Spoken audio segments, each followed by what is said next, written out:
what does this clash and all of the information we have gathered tell you about our commitment to this fight against galamsey? No, it's simple. The apprehension and prosecution of financiers and backers, I call them backers, of these groups of galamseyers and illegal miners, all right, would send a very strong signal to the entire of the country that indeed those who are involved in the continuous destruction of our environment will not be condoned. In simple language. And when you would want to define what financiers and backers are, my English might not be right. It may make an tree. Oshen kutupan. Oshen what? Oshen kutupan. Those the influencers. Okay. You know, sometimes when you go to the stadium and the athletes are running, they perform better when you have the supporters at the back and they are cheering you. Go and come, nothing would happen. They are worse off than the people who are involved in the galamsey themselves. And please, we ought to be able to identify certain elements which occurred. I wasn't there. Now, the night of the day it happened, I got a call from one of our people in Hwidiam, and let it be on record. I have worked in that area for close to 2 years. Okay. And now, I do not think the NP, the gentleman, Ado, can exonerate himself from what had happened. Why? It was a beautiful scenario how he appeared to have been going for a funeral at that moment. And it was a beautiful coincidence that he didn't call Collins Dowda any other day, but on that very day to invite him to a funeral which was ongoing. You had the invitation to the funeral. You didn't call the MP no other day. On the day when you were on your way, you've gotten to the constituency, going to the funeral grounds, and you are calling your senior colleague to come and accompany you to a funeral? You don't believe him? Why would I believe such a story? And let it be on record. Nobody is compelling him. I read his statement, the first paragraph, that he's being compelled. Who is compelling him? Nobody is compelling him. I will not believe his story as against a legally established body that is in to fight galamsey. Have you heard from NAIMOS? So which is a legally established body? We've heard from the Ghana Police Service. About the fact that you spoke for close to 10 minutes. I didn't interject. Please. I respect that. I can give you a pen and that I should proceed on the No, basis please. of No. conjecture. If not, this conversation will not be nice. Don't proceed on the basis I'm proceeding on it. I think I'm No, you said against, and I'm asking you a simple question. Right. Whether I don't have to expose my source of information. Right. Go ahead. I respect that. You can proceed. At least from the videos we saw, the NAIMOS team was in Ahafo region. And information reaching me establishes the fact that the director of operations was part of the team because he needed to locate a place for that permanent deployment they had spoken about during the encounter with the civil society organizations with the president. And so they are going around identifying locations to establish these deployments, to station them permanently so that they can deal with the matter. Now, from the accounts I have, where they saw the gentleman was not so far from the roadside. Yeah. And so any moving individual would see the activities of these illegal miners there. And he wants to do his job. They want to arrest these persons. Then to inquire whether or not they have the right to be there, and whether or not whatever activity they are undergoing is legal or not legal. You understand me? If you are an MP and you have been called whatsoever, whenever, whether you saw them or you were called, what you ought to have done was to have followed the right procedure. Now, according to his account, he asked that they be taken to the police station. And he even called the Zongo chief to assist. Now, let me tell you this. This was an afterthought. Are you telling me that the over 600 people you saw just came in from their houses, dressed with sticks and some with machetes, just because they had heard? And some of us know Hwidim very well. We know from a Chensual, Hwidim, and Kassim, we know those places very well. You can't easily just walk and find people mobilized. No. I have said that this ought to be investigated. You don't go to a place. Let's put this right.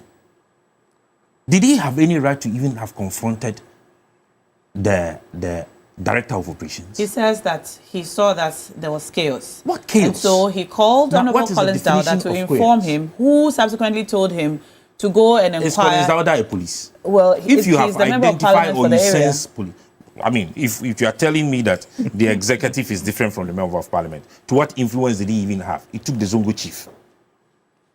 Per his testimony, it took the Zongo chief. It tells how uninfluential they are.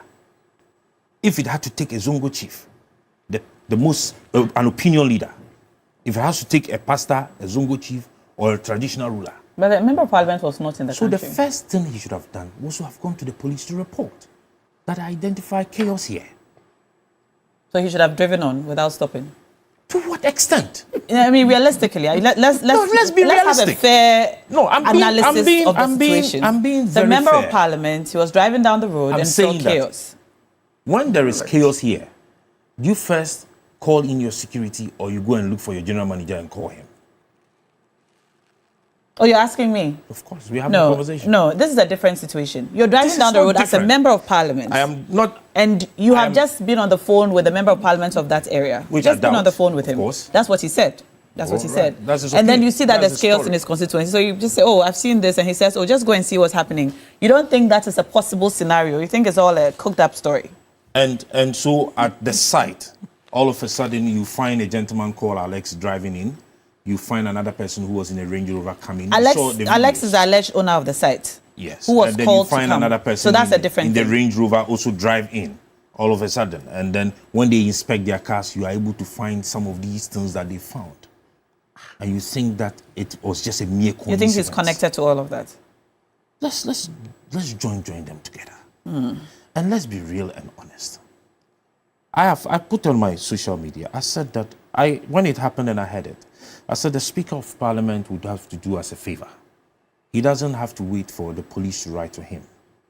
This is a national fight. Yes, indeed, the president had demonstrated his political will to the fight of Galamsey. No two ways about it. In terms of policy, in terms of infrastructure. The other item has to do with dealing with the kingpins. And this would be an example of dealing with the kingpins. If an MP would have the boldness to confront the NAIMOS operations director, to question him, then what would the minister do? All we are saying is that we need to discourage persons who think they have power and persons who think they are closer to power and are influential. If indeed we would want to fight Galamsey, having the policies, having the laws, having the infrastructure would amount to nothing if these influencers, these financiers and kingpins are not dealt with. And this would be an example. Of course, I agree. He's an MP, a legislature, not part of executive. I totally agree. But he's a member of the National Democratic Congress. And President Mahama had stated categorically, and I do not doubt him, I do not doubt his political will. Because he said it and he was emphatic. MPs are a branch of government. And if his governance will be held properly, the work and activities of these MPs. I am part of it. And I still stand by the fact that, listen, the gentleman had not any right to have confronted the Director of Operations. NAIMOS has been established. Okay. And you have the evidence that he confronted him. Okay.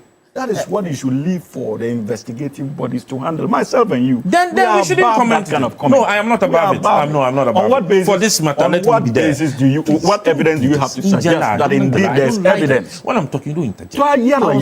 But okay. What is your evidence that he attacked? So what is your evidence of your contribution to this? So let the you don't know who and who don't know. Say you don't know. To tell us that there was a confrontation. So tell me you don't know. But I. So how do you know? How did I know? Why should I tell you my source? Sometimes let us respect. Okay, you have a source that told you that was. I've never disrespected any viewer. No, but that is what you are doing. But what are you doing? You sat here and narrated a story you don't even know about. I even wonder if you were in town when it happened. You have a source that told you that there was a confrontation. And I'm saying that there was a confrontation. And the NAIMOS boss. There was a confrontation. I've been in town for some time. For the handcuffs to be removed, which the NAIMOS boss declined politely. And this was a request from the Member of Parliament? From the Member of Parliament. Okay. And I still see sometimes some of these security matters ought to come to the front. We don't have to protect people when they cannot be protected. Okay. Why? What was he doing at the site at the moment? Okay. He was going for a funeral, that's what he says. But let's come to Dr. Koba. You see, where the funeral was and the site. Do you know which funeral he was going to? So, and he was no close. And if you read his testimony, I think point 9 or point 10, he was talking about the fact that they way to the police station and then the road was blocked and now they were at the police station. And talk to him. You read from the point 8. I don't know if you can project it. Okay. Then we can analyze the statement. Okay. From point 9, I think they were in points. Point 9, 10, 11. Okay, I'll read it. The story does not fall in line. I'll read it for the benefits of our viewers. Let's come to Dr. Koba. How does all of